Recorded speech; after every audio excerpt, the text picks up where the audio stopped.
Welcome to Snoozecast, the podcast designed to help you fall asleep.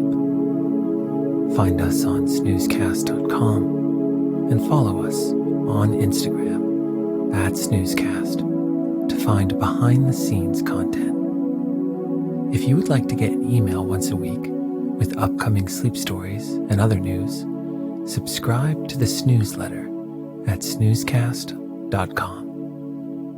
This episode is brought to you by Fancy Begonias. Tonight, we'll read about gardening in window boxes and also planning the arrangement of outdoor flower gardens from the 1903 book, The Flower Garden by Ida D. Bennett. A window box is usually placed on a window sill or fixed to the wall immediately below it, so the owner can easily access the plants in it. Window boxes are usually accessed from indoors and are often used by people who live on upper floors without access to gardens or other plantable areas.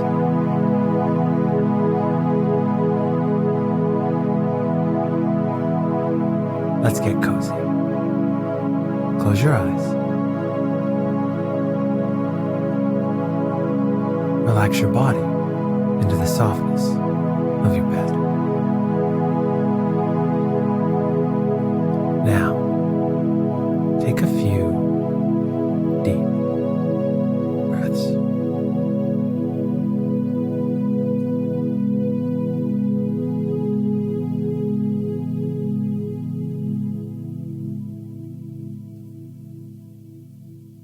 Outside window boxes.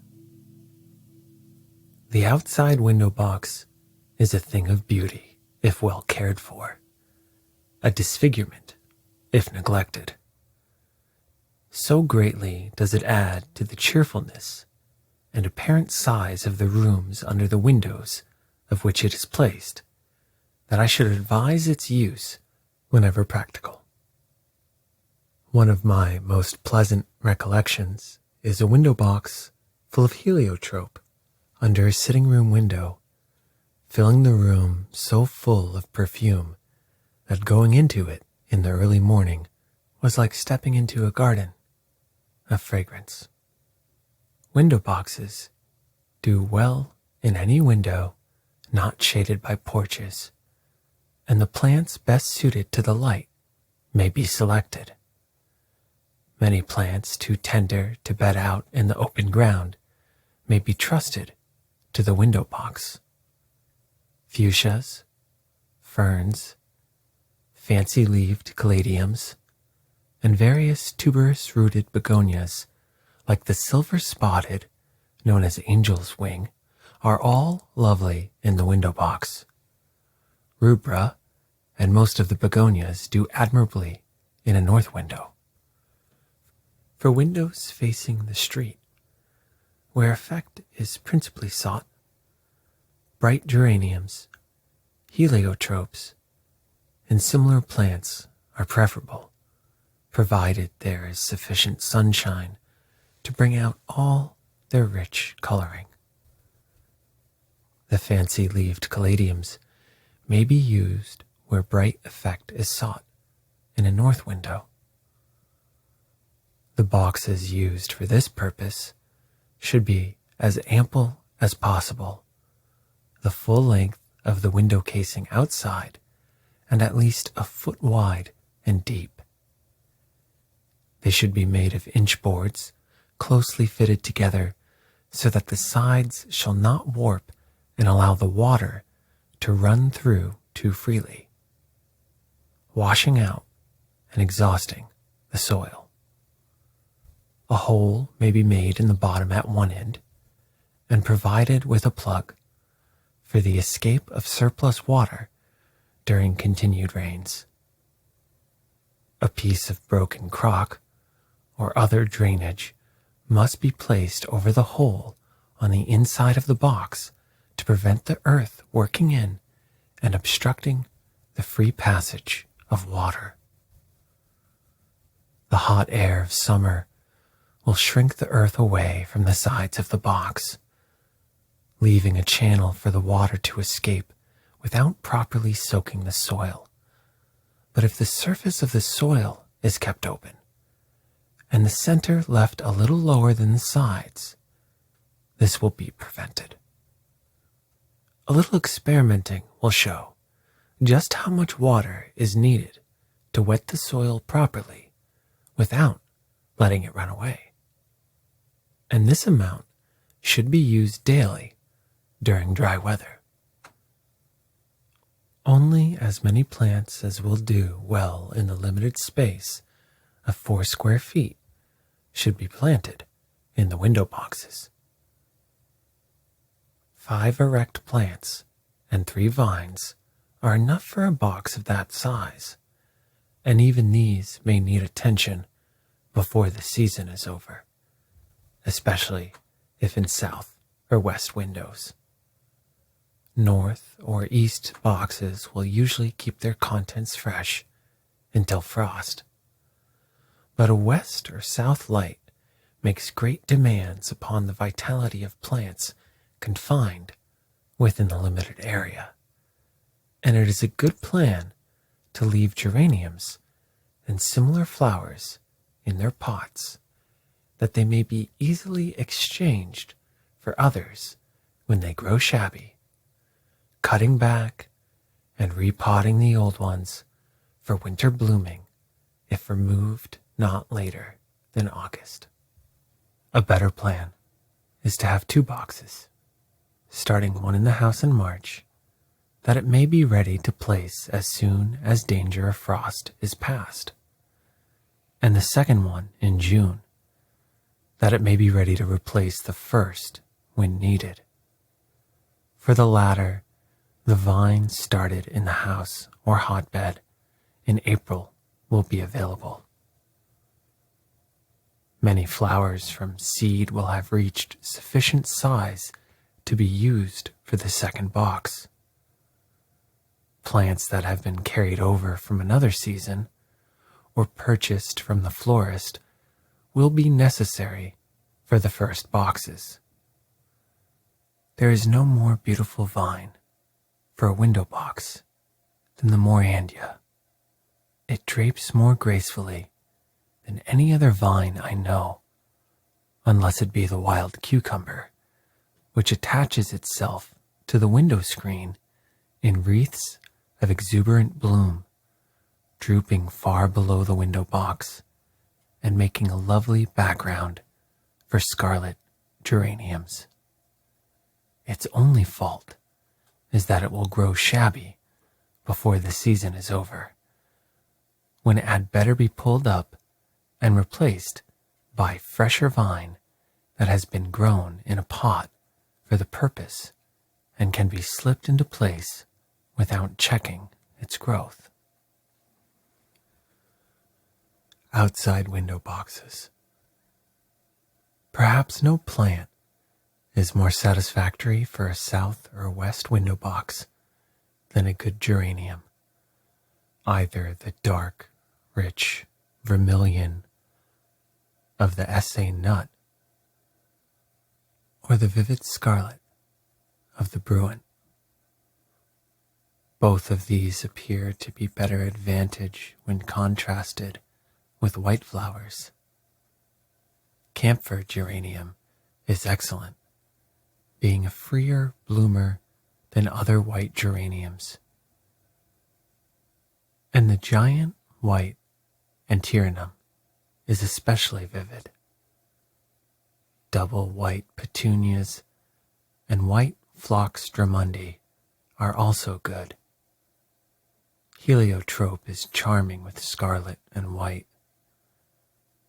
The large, flowered ivy geraniums are the best and do finely in east and west window boxes, while the variegated variety makes a lovely mass of pendant foliage for an east or north box. Trailing fuchsia, Japanese morning glory, and wild cucumber all do well on the north side of the house. Nasturtiums make an attractive window box, but need abundant root room, and not more than 3 plants should be put in a box having 3 other erect plants. Morning glories, on the contrary, require but little room, and one may be put in each end of a north window box and trained over the window. If strings are provided, they will reach the roof by midsummer, blooming every step of the way. Other vines may be grown in the front of the box. The centrosema, when it can be persuaded to grow, is a charming vine for a north or east window, but it is a very shy plant, hard to get started, and refusing to grow in an uncongenial situation, though quite hardy when once established. The best support for the window box is the wooden bracket made by nailing to the side of the house, 13 inches below the windowsill. A strip of inch stuff the length of the window frame and 3 or 4 inches wide. On top of this, and at right angles to it, nail 3 similar strips of wood 1 foot long, the outer ends resting on strips of wood attached to the sill of the house. These last strips must have the ends beveled sufficiently to fit snugly against the baseboards and the bottom of the horizontal pieces and be securely nailed together. If the measurements are carefully taken, the box will slip into place on the supports just under the windowsill.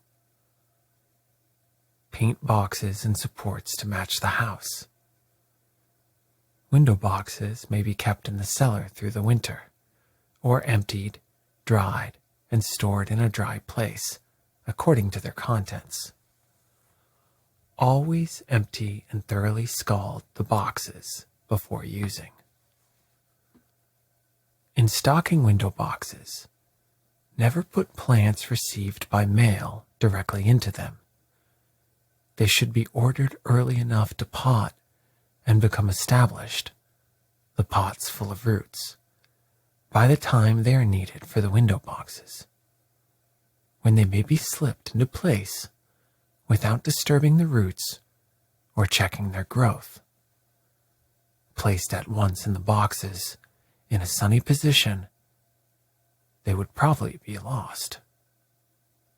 Very fair window boxes may be obtained at trifling expense by using the boxes in which grass scythes are packed, which may be purchased at the hardware store for 5 or 10 cents apiece. These are not as wide nor as deep as one could wish, but have the advantage of cheapness and availability. Preference should be given to those having close seams. If warped or open, they must be tightened by driving in extra nails or nailing thin strips of wood over the cracks on the inside. The longevity of the window box is greatly lengthened by keeping the windows above them, especially on the south and west sides of the house, open as much of the time as possible. If the sun beats on the glass of the closed window and is reflected on the plants, it is literally confining them between 2 fires, and they cannot be expected to come through uninjured. Let the wind sweep through and over them, and they will stand any reasonable amount of heat or moisture. This is the reason plants do better in the open than when placed against the side of a wall or building. The air must not only have free access, but pass beyond, carrying off noxious vapors and excess of moisture. When there is garden room for their cultivation, I do not approve of growing annuals in window boxes. It is better to reserve these for choice plants. But when the window box must be the only garden, and economy must be studied, very pretty boxes may be arranged with sweet alyssum, scarlet, white, or pink phloxdramondi, scarlet, pink, or white verbenas, the various colored antirrhinums, petunias, nasturtiums, the blue phacelia, and ageratum, wild cucumber, and the finer foliaged fancy gourds. By using the scythe boxes and starting the plants from seed, very pretty boxes may be gotten up for from 35 to 50 cents a pair that will give as much pleasure as more expensive ones. The more flowers are cut from these boxes of annuals, the more freely they will bloom, and no seeds should be allowed to form. A little liquid manure should be given all window boxes, begonias, once a week during the summer, and all withered flowers and leaves promptly removed. Nip back weak, straggly growths and encourage the plants to grow stocky and the vines to branch freely. The location and arrangement of the garden. A south slope is the ideal situation for a garden, since it ensures good draining and the greatest amount of sunlight. The garden should also be open to the east and west, if possible, that it may have the benefit of the morning and evening sun. Shelter on the north is desirable, as north winds are disastrous to roses and tender perennials.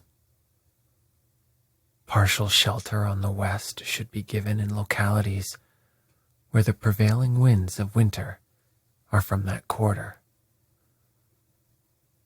The south side of a building, or even of a high fence, with trees and tall shrubs at a little distance to the west, is best, though any site that receives abundant sunshine through the morning and early afternoon may be made satisfactory by planting trees and shrubs on the north and west.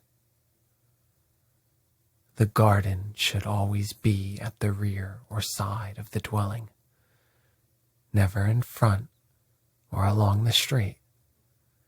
The reasons for this are obvious. The garden proper is intended to furnish cut flowers, to provide a place of experiment with new varieties, and to grow hardy perennials which have certain seasons of bloom and cannot be depended upon at all times for ornamental effect. One should feel free to work there unobserved of the passer-by, and this is impossible in a garden close to the street. Again, while the permanent garden is beautiful in itself, it is not suitable for the lawn and greatly mars the effect of the grounds. Beds of ornamental foliage plants, appropriately placed, add much to the beauty of a well-kept lawn, but should be carefully considered in relation to its size and the trees and shrubbery already there. On a small city lawn, not more than one such bed should be allowed. On a large lawn, 3 will give a better effect than a great number, especially if care is taken to have them all visible from different points on the lawn and from the house, never isolating them by so placing that clumps of trees or shrubbery intervene, but using these rather as a background for the beds. It is from the hammock that the amateur gardener will most enjoy the results of her labor. It is there he or she will find leisure to watch the growth of plants, to compare the effect of different varieties, to note where they may improve the vista by a different arrangement next year, to observe the effects of locality, of the afternoon and morning sun, and all the plant growth that escape them when busy with trowel and watering pot, so that the view from it should be first consideration. A very good arrangement is to put a large bed of ricinus on the most remote space of the lawn, 4 plants in the center of a 12-foot bed, surrounded with the row of Salvia splendens edged with little gems sweet alyssum. Nearer, an 8-foot bed of the large flowered cannas may be introduced and edged with caladiums, while a 6-foot bed of ornamental grasses will make a satisfactory third. Such beds are rich in tropical effects and give more distinction to a lawn than any other case of plants. Where there is an ample water supply, these beds may be elevated a few inches above the lawn to make them more conspicuous. But where the seasons are hot and dry, and water must be carried, it is better to set them slightly lower than the lawn, so that all the available moisture may be utilized.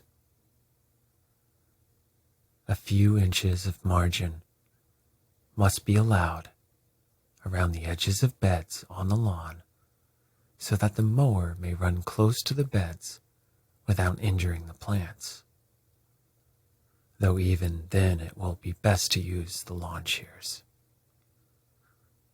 Such beds call for carefully trimmed lawns.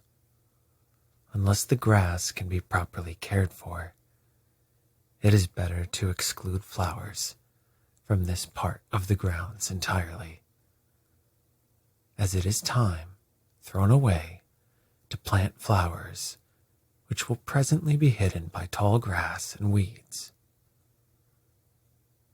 A neglected lawn involves an amount of labor in the semi-annual cleaning of spring and fall out of all proportion to the results, while a lawn well cut and raked is more easily cared for with each recurring year.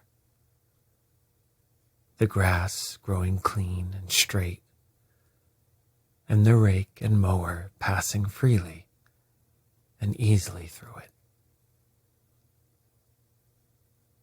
The scheme for a permanent garden must be decided by the size and shape of the plot of ground at command. An irregular plot, sometimes lending itself to more graceful arrangement than a symmetrical one.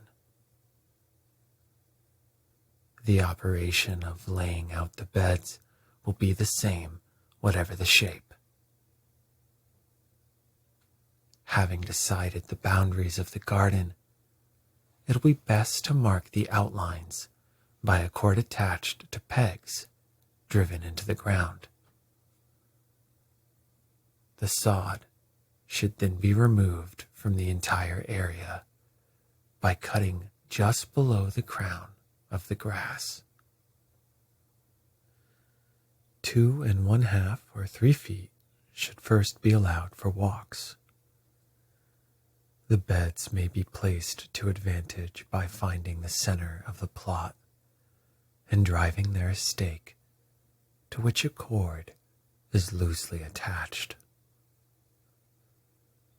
Mark off on this cord half the diameter of the bed desired for center of plot, 4, 5, or 6 feet. Fasten to the cord at this point a sharp stick and describe the circle on the ground. In this way, the garden walks may be outlined in the inner and outer circles of the round beds. The oval beds must be measured off and defined by stakes driven into the ground. The width of the beds should be not more than can be easily reached across for weeding and cultivating. Where the soil has not previously been cultivated, it must be spaded at least 2 feet deep and thoroughly pulverized. All roots and stones should be removed. If the soil is clayey or gravelly, it'll be best to remove it entirely and to fill in with soil better adapted to the growth of flowers. Where the surface may be removed for several inches and laid aside. Then the poorer subsoil should be dug out and removed, and the surface soil replaced in the bottom of the bed with a liberal quantity of old, well-rotted manure. The bed should then be filled to its original level with leaf mold or muck. If all the original soil is to be retained, remove the topsoil for top dressing. Spade the manure into the subsoil and replace the surface soil. In ground which has not been cultivated, this surface soil is rich in humus or leaf mold, which furnishes food in its most available form for the young plant, and should therefore be left where the plant can use it and not be turned under as is usually done.